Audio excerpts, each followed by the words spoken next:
Welcome to the Spooky Tales podcast presented by me, John. And me, Louise. We have been fascinated by spooky goings-on since we can remember and wanted to share with you the stories that pique our interest. A big thank you to all our lovely new listeners and subscribers, especially from the United States. With a shout out to Steve for the fabulous feedback, and also to Benedict Hackett and top listeners Jenny, Alexandria and Samantha.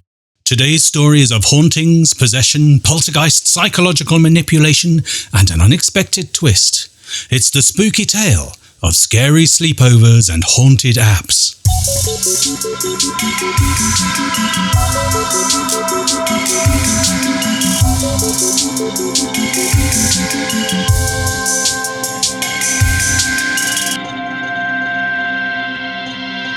So welcome to the All Hallows Eve edition, a very spooky night.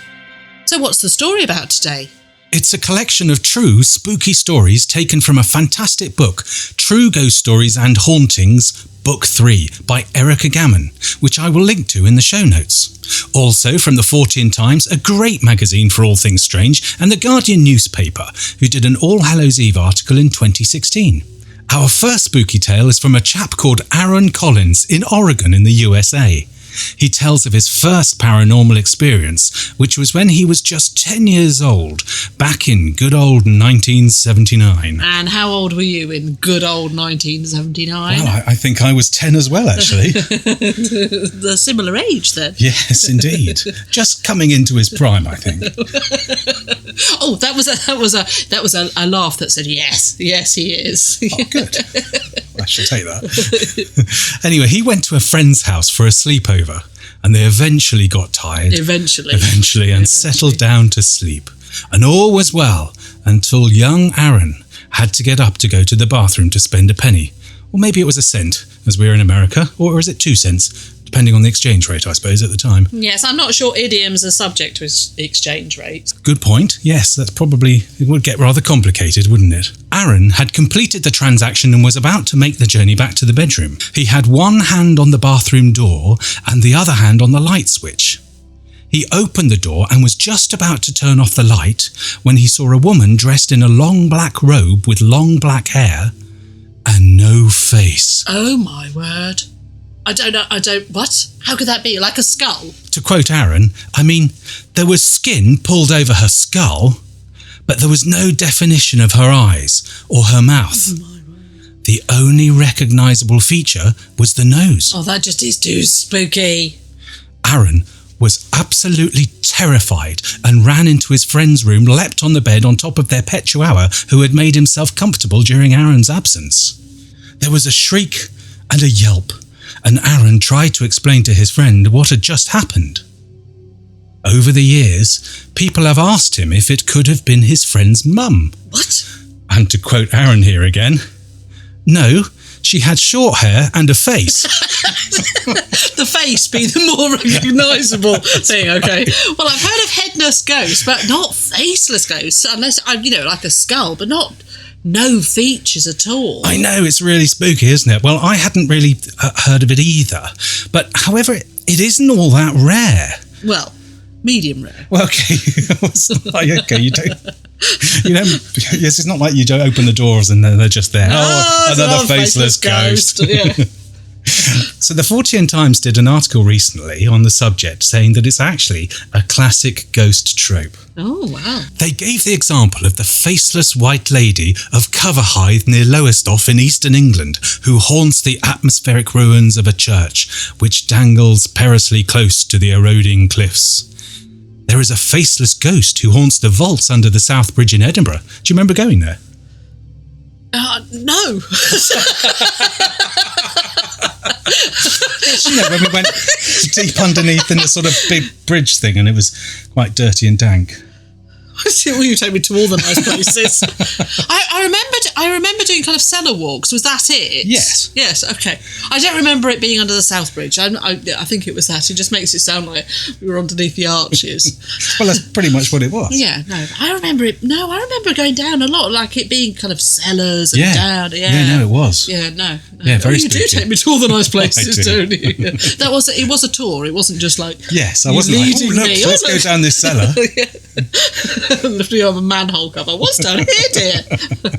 No, okay, yeah, no, I do. I don't remember it. I don't remember that, but you sort of remember it. Exactly. Okay, well, I'm glad I mentioned that. Anyway, my favourite is the story from a man called Tim from Hove in South England, who was driving home one night about 11 p.m. after finishing a late shift at his job in a care home. He's a caring man. Absolutely. Caring Tim. Yes. And he was driving up a steep hill on a cold and dark night when his lights picked out a man in high leather boots, a long dark coat and wide-brimmed hat. Not someone you would forget, I think. No, absolutely. He sounds almost kind of historical, doesn't he? He does, and he was striding up the hill. Tim was careful not to knock him over in the narrow road, but stopped just after he'd passed him. Not a chance. On the steep steep hill. Yeah. I mean, that's just a nasty clutch start, isn't it? He'll start. Yeah. No, go on then. Well, the reason he stopped was he was thinking that the man's car may have broken down. As you say, caring Tim. Yeah. That the man's car may have broken down, and he could do with a lift on such a cold night up a devilishly steep hill. Well, he's a nicer man than I am. Well, here, I'll let Tim's words speak for themselves, and I quote, "I could clearly see the figure reflected in my door mirror still striding up the side of the road towards me and brightly lit by the brake lights. And as he grew closer, I cleared my throat and prepared to ask him if he needed a lift up the hill. And then I noticed one tiny detail. It had no face." Oh my word, that just is so frightening. Absolutely. The hat, the coat, and even the scarf knotted at the throat were plain to see in the bright red brake lights. But where the face should have been was nothing but darkness. I mean, it could be that it was just a casting a shadow, but no, it can't be, because it was reflected by what the everybody bright thought. lights. That's what everybody thought. Well, surely it was. Did he have a mask on, or like a balaclava or something like that? And, yeah. But he said no. It was because so bright with the brake. It was just nothing there. I have to say, if you had a balaclava on, that would be quite terrifying as well. That doesn't mean you wouldn't be reassured by that, would you? That's right. So above the hat and below the scarf was simply nothing at all. Well, what did caring Tim do? Did he give it a lift, whatever this thing was, or? Well, really frustratingly, it doesn't say. We can only guess. What do you mean? Well, it doesn't say. That was it. That was all that was quoted. That was all that was quoted in both the Fortean Times and also another book that I picked up, the same story. So, Tim, if you're listening, please do contact us at the spookytalespodcast@gmail.com to let us know what happened next. And we think you're caring. We do. So we're open to this. How is it? So the faceless thing isn't rare at all then? No, apparently not. There was another case in Cardiff, the fabulous capital city of Wales. I remember going there. Oh, yeah. Okay, just if you were going to ask me. It was a good time there, yes. Where two faceless women have been seen at the castle. Ooh. Also, a 12-year-old boy wearing short trousers and a peaked cap. However, apart from an oval outline, there was no face under the cap. Oh, my word. And in another case near Birmingham in central England, a case from the late 1800s where a woman saw the face of a man which was, and I quote again, "a mere blob of flesh devoid of any features." God, that just sounds terrifying, doesn't it? Does, yes. Now, interestingly, the house was said to have been owned in 1829 by a man who supplied medical students with human bodies. So this is the mere blob of flesh place in Birmingham? That's right. And at the time, it was noticed that some people were seen to enter the house with the owner, but were never seen to leave it again. They entered with a face, I take it. Well, yes. Yes, okay. The list goes on. A man seen in St Michael's Church in Wiltshire, a county in southwest England, whose face was a featureless grey blank, and where the eyes should have been were sunken dark shadows. Oh, my word. A 14-year-old girl at Crawley train station in Sussex, South England, saw a man whose features were lost in a whitish-grey appearance. She could not see eyes or any other features except for the nose. Oh, you really are. Just a nose floating along in a whitish-grey mist. That would be weird. Very weird. And a man who had no facial features who jumped out at a man who was driving on the road from Long Stanton to Bar Hill in Cambridgeshire in 1999. Oh my word, that's not far from us. I know. He probably wanted to lift to Tesco's. Although at the moment it'd be a real nightmare because there's so many roadworks around there. Oh, yeah. You'd actually just be able to... Oh, God, that would be even worse. Can you imagine being stuck in roadworks and that leapt out in front of you? You wouldn't be able to get away. So why are there so many faceless ghosts? Well, a theory was put forward by Forward. It's they're in the country now. So as soon as I mention West Country... We should do a different accent per story. Yeah. Okay. A theory was put forward by Angela Jaffe, the last secretary to Carl Jung and his former patient. She wrote a book in 1963 called Apparitions, and in it she claims that there was a symbolic and psychological meaning. She thought that facelessness was a symbol of the potential inner development, the personality of the witness. I don't understand that at all. Well, as the article in the Fortean Times goes on to say, I quote again, her ideas are far from clear. I'm glad it said that because it doesn't make sense. Yeah, not to me. Well, the article goes on to point out that her interest was likely to have been from an experience of the great man himself. Carl Jung was a disbeliever in ghosts until a trip to England changed his mind. Ooh, what happened? Well, he was staying in a house in Buckinghamshire, south of England, where, when lying in bed, he was alarmed to find next to him on the pillow the head of an old woman with her eye open and glaring at him. And I take it he didn't go to bed with this old woman? No, this was not someone he'd gone to bed with. Oh my word. Well, the other thing was, of course, yes, was that the left half of her face was missing below the eye. Oh, dearie me. Jung spent the rest of the night with a candle in a chair next to the bed, contemplating the external and objective nature of events. Yeah, he just sat there going, oh my God, oh, didn't he? Is that what you mean? That's what contemplating the external and objective nature of events is. Go, yes, it's basically a Jungian way of going, whoa! Now, it has been suggested that this is all down to prosophometamorphosia. Go on, say that again. Okay. Prosophometamorphosia. It is characterised by the inability to recognise faces. What, and they just see faceless people? Well, more like all faces look the same. Oh, that must be awful. Can you imagine that? I mean, how would you recognise your family? Is it clothes or, oh no. How would you recognise people? That would be horrible, wouldn't it? So, our next spooky tale is from a lady from Australia. Was going to have to work hard to beat the spooky faceless people. I think so. She begins by telling us that for as long as she can remember, they shared a house with unseen tenants. It's a lovely euphemism for ghosts, isn't yes, it? Absolutely. At first, I just thought she meant they actually had tenants, but, they just kept themselves to themselves. The ideal tenant, then. Yes. But no, she meant ghosts. And most of the time, it was just tricks to play. Things going missing and reappearing in different places. Things disappearing mid-air as they were thrown to a person on the other side of the room. Oh my word. Scaring the bejesus out of school friends with levitating and spinning teapots, that sort of thing. Oh, it really frightened their friends. Yes. And just after one of them had said that ghosts don't exist as well. What? The lady had also, when home alone, heard the front door open, slam shut, and heard voices. Well, that's not that weird. Well, exactly. So she was thinking it was a mother and sister. So she even had a conversation with them. But when she entered the hall, it was empty. Oh. And her mother and sister were nowhere to be seen. Oh, my word. They have also had the usual cold spots, smells, spectral figures stroking their sister's arm as they slept. No, that's not usual. Oh, my word. Dead friends turning up for a visit. Again, that not sort usual. Of thing. Yeah. Oh, my word. Well, that would be nice, Yeah. In a kind of see them again. Odd kind of way, yes. See them again. What are you doing here? I mean, the spectral figures stroking your Yeah. arm. More. Yeah, they could do without that.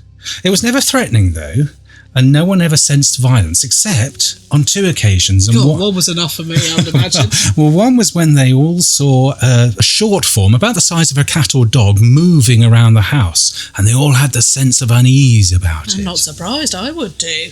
One night, they were awoken by an enormous crash in the lounge and a woman screaming, "Get out of my house!" Oh, no, dearie me. Well, everyone raced down to see what was going on, thinking it might be the other in trouble. Yeah. To find nothing. God, they really were quite noisy, these unseen tenants. Absolutely. No screaming women. Nothing had been broken or was out of place. Oh, my word. After that night, though, they never saw the short, scurrying figure again. They reasoned that one of the unseen tenants had evicted the little monster. Well, okay, that sounds as likely or as unlikely as any other idea that they've got, but okay. They're determined to think well of this. I like them for that. They are, absolutely. So the other time that they felt uneasy was when, for a joke, the lady said that it would be interesting to have a medium over to the house to see how many spirits they had and what their names and history were. Sounds reasonable, unless there was something they didn't want anything to know about, of course. Well, funny you should say that, because the next morning she had 4 bright red claw marks raked from her shoulders down her back. Ouch! Well, that's the other odd thing. They didn't hurt, even though it looked so savage. The lady remembered her jokey comment and apologised profusely, saying she had only been fooling around. She promised never to make that sort of silly comment again, and you know what? No, what? Within 20 minutes, the marks had completely vanished. Well, I know. Well, that was nice of them, but at the same time, I mean, I love her attitude, but gosh, seemed to be an awful lot going on there. Yes, indeed. This next tale is from Brian Holloway, who co-hosted a paranormal show that aired in Gibraltar, although he has since moved to the UK and now streams live on YouTube on a Wednesday night. Well, now I know what to do on a Wednesday night. Well, there you go. I don't know what else. I can watch Brian. Brian Holloway. Yes. So since moving back to the UK, Brian decided to develop some apps for use in the paranormal field. Apps? What sort of apps? Ghost hunting apps? Yes. I didn't realise you could hunt ghosts with an app. Oh, there are billions of them. Really? Yeah, some are like a sort of set of tools. One, Ghost Hunting Tools, has an EMF meter. Go on, EMF? Electromagnetic field. All right, okay. It measures electromagnetic field fluctuations in the environment. Oh, okay. And that's a sign that there are ghosts about? Well, yes.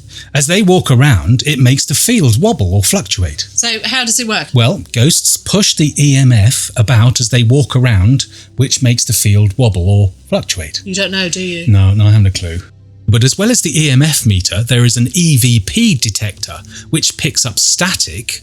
But in the static, you can hear ghostly voices which sometimes answer the questions you ask. Now, I've heard of the EVP, haven't there? There's been films with that. Isn't that the spooky stuff? I've had to have watched some stuff. And Art Bell. There's been people on Art Bell with that sort of stuff. Art Bell is a radio presenter that we listen to a lot, and he was... he's passed on now. now. Yeah, but he was amazing. He had lots of interviews with these... Yes, exactly. So if we had an EVP detector, we could ask what an EMF was and get a better answer than what you go, basically. Well, most probably, yes. They're not difficult to do that, I don't think. Yeah, harder to give worse. Yes. So, although it might be difficult to decipher, as all the static sometimes means you only hear it once someone tells you what it actually says, and then you can't hear it in any way. You can only hear it as they've just told you. So my favourite one... My favourite app, right. Yes. I thought you were going to say my favourite thing I've heard in static. That's right. My favourite app is one called Ghost Radar Spirit Detector, which not only tells you where the spirit is, handy, but allows you to exchange messages with it. Or like WhatsApp for ghosts or something like that. Well, that's what it says. There's also the Ghost Detector Plus. It tells you if it's a ghost or an elemental and everything. You really want one, don't you? I do. Well, I'm tempted, but after reading this story, I think I might give it a miss. So go on then. What happened? Well, Brian was very careful to point out that whoever was thinking of using his app needed to be very, very careful as some bad things were happening. Well, that's actually using Twitter, isn't it? Bad things are happening there. Yes. One professional team used the app during an investigation they were doing, and as soon as they started using the app, the whole atmosphere of the investigation changed. The voices they were getting through the app were very dark, even menacing. What sort of messages? Messages like, "Die, you." Oh dear, that's not very nice. No, not at all. Some members of the group were not happy. Don't blame them. I don't blame them either. And decided to leave the investigation as it was becoming more and more threatening. Yeah. Well, when Brian got to hear of this, he was concerned and decided to test his app more thoroughly. Very wise. I can't believe he didn't test it more thoroughly to begin with, but there we go. Yeah, an app. Yeah, you would do, wouldn't you? Yes. Mind you, he did warn them. No. So shortly after this, he used the app on a live stream he was doing with a friend of his. Yeah, there's testing and then there's using it on a live stream, with a friend of his, yes. So his friend used his app, or the naughty app as they called it. Oh, yes. And Brian used another, more gentle app. The naughty app very quickly started getting messages. They obviously were not good, as his friend started to panic and had to take time out to calm himself down.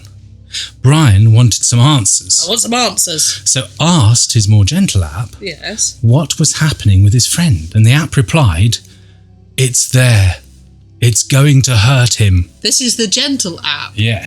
His friend then found that he had a giant bruise on his back, which was in such a position that he could never have self-inflicted it should he have been so inclined. From Brian's point of view, this was proof that both apps worked pretty much the same, but the app that he had developed hurt people. Oh.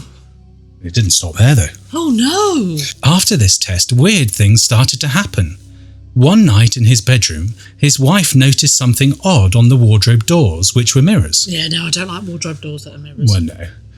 There were 2 large handprints. Oh. The handprints weren't from a man or woman. They were at least twice the size of a normal handprint. Oh, dearie me. Well, that's odd enough, but the handprints only had 3 fingers. Oh, giving me the shivers. And yes, Brian worked out that the only way the handprints could have been made on the mirror was that whatever it was must have been on the inside of the wardrobe. Oh, dearie me. Oh, dearie me. Oh, look, I've got shivers. Yeah. Oh, That's pretty creepy, isn't it? So whatever it was inside the wardrobe at some time. I mean, you know, that day. That's kind right. of thing. So what was it? Did they find out? Well, not long after, Brian was on another investigation with another friend using the app again. All right, the naughty app. Yes. I'm not sure about those names. Well, Brian had taken a picture of the handprint on the mirror door and showed it to his friend. And then what did his friend think it was? Well, she didn't know either and said, "Well, what's that?" Yeah. Immediately, the app replied on Brian's behalf. It said, "David." Who's David? Well, David is something that appears in some way in every investigation that Brian does, since it first appeared on one of his ghost trail shows that Brian did some years before. It is very negative and has a menacing presence. So the weird handprint thing was David's. That's what it was saying. That's what the app was saying. Yeah, I think so. Anyway, his friend, instead of being spooked by David and weird handprints, got very interested. I'm spooked. I'm not interested. Well, I am interested, but at the same time, I am spooked. I'm very spooked. Anyway, Brian tried to warn her not to go there. Don't go there, he said. As David is not someone that he could that she could trust. You can't trust David. No. Don't go there. You can't trust David. Is that what happened? I think that must have been exactly how he said it. Yeah. However, that didn't work because she was determined, and she said that it's okay. I've had some weird stuff happen to me. I'll be all right. So we could role play that right now and say, no, don't go there. It's okay. I've had some weird stuff happen to me. It's going to be all right. Oh. Yeah, Brian warned her once again not to go there, and definitely do not disrespect David in any way, or things would not go well for her. So did she back off this friend? She sounds feisty. She sounds feisty. Well, fair play to that.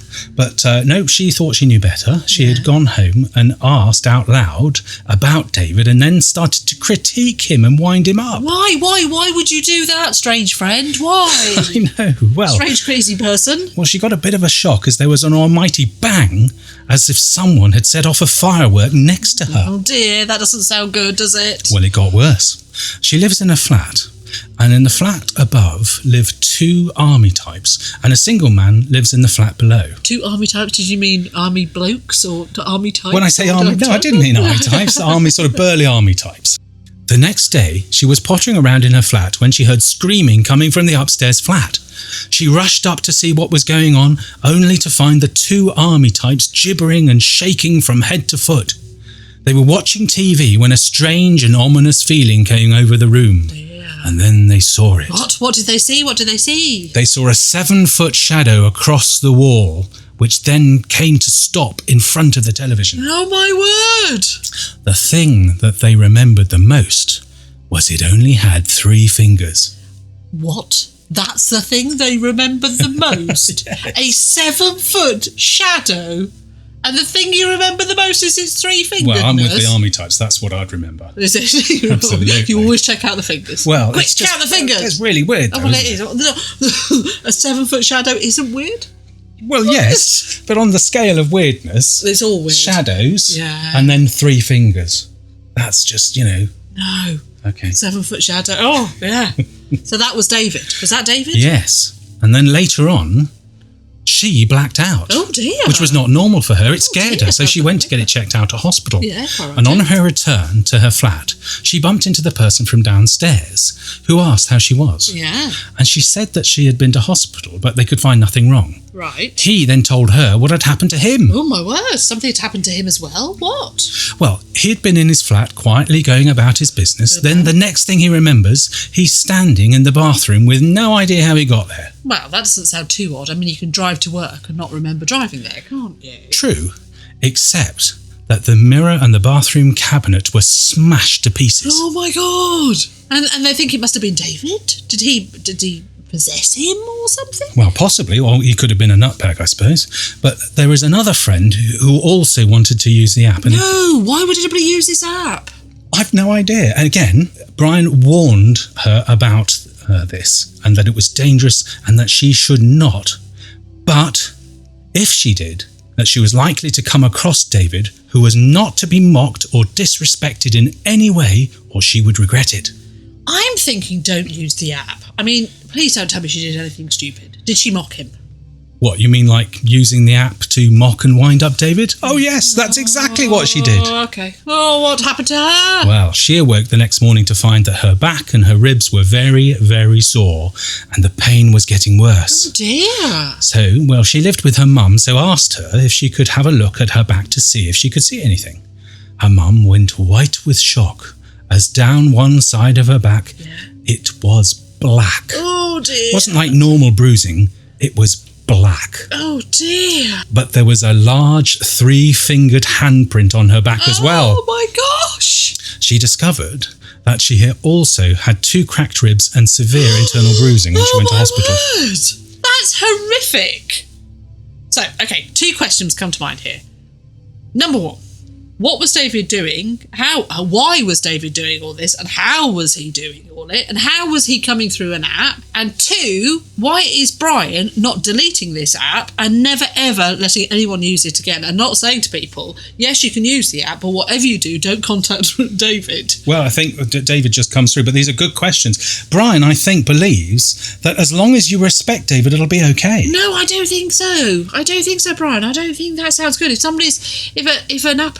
What? Yeah, but these people were, basically, I think he might have been thinking, well, I did warn you and you did disrespect and mocked him, so what do you expect? Well, no. Severe internal bruising. I know, but that could be, yes, there's a duty of care thing here, isn't there? Yes, Brian, I'm sorry. Yes. Well, one night, Brian was using an SLS Connect camera in his own flat. Okay, what's an SLS Connect camera? It's a structured light sensor camera with the ability to track skeletal movement, and it has a night vision using the built-in infrared light matrix. It's like you've just read the descriptions off Wikipedia there, my love. Well, it was the website. Yeah. Okay, so what does it actually do? I don't really know. No. But funny enough, it looks like one of those Kinect cameras from a PlayStation that someone sort of attached an infrared camera box to it. I don't remember that. Connect camera from a PlayStation. Yeah, do you remember? Because it tracks your movement as you sort of hit people with a tennis racket. Wasn't it? Oh, yes, that's right. Oh, yeah, no, I see what you mean. Oh, right. Okay, yes. Yeah, so it's basically, it looks just like one of those and someone sort of attached another sort of infrared box to it. Oh, right, okay. And it can track body heat and body movement, or in this case, ghost movements. Ooh. Yes, it's used by ghost hunters and as a snip at about 300 quid. Yeah, I'm not convinced. Do you remember they were really bad because you could just easily slip out of the way of those connect things? Well, no, I don't remember that. Yeah. Oh, okay. Yeah. Well, I'm not convinced either.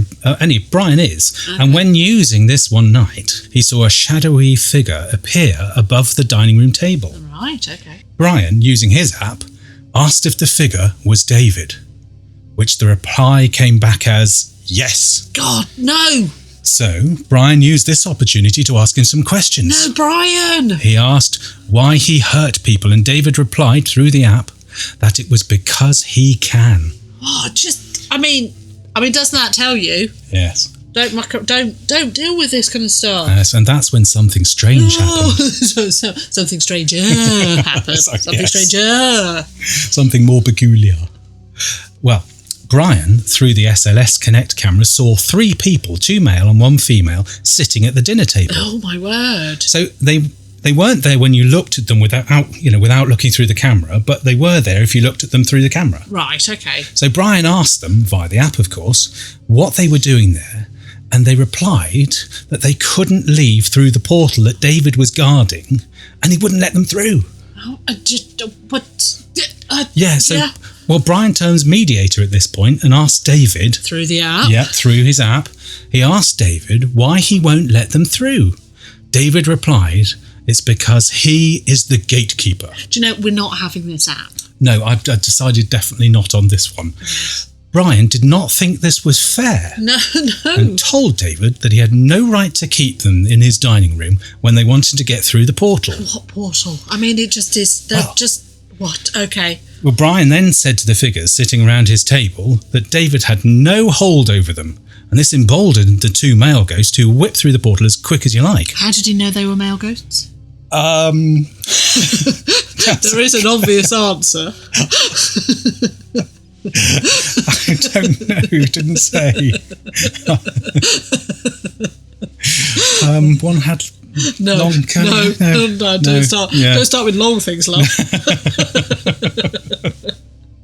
Okay. Anyway, moving on. He just knew. He just knew. Let's see ghosts through a camera. He just knew. He just knew. Okay.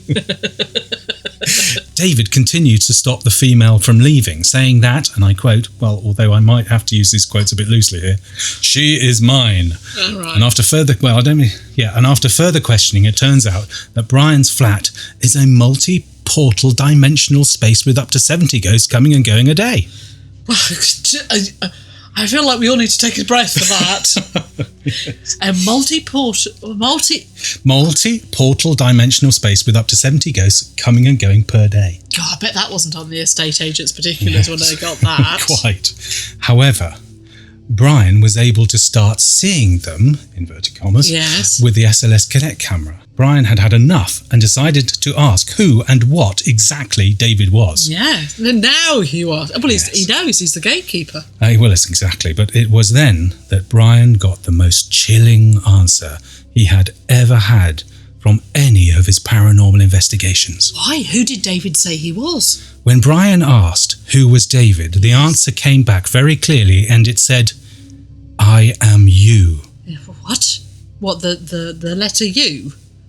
No, that David was Brian. That's right, that David was Brian. Yes, it turns out that David was a manifestation of all Brian's negative, pent-up anger and rage, which, as you can imagine, really did his head in. I mean, not all of it.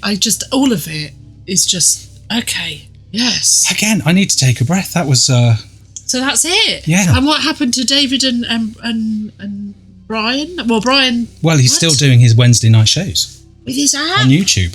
With his app? Well, I don't know. I haven't listened in, to be honest. No, I don't think I want to. No.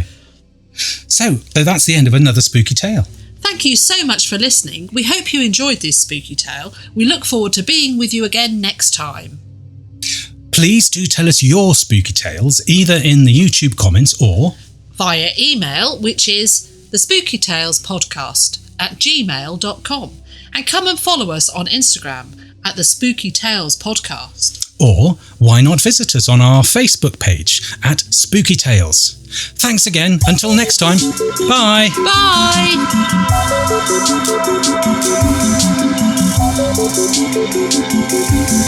Bye.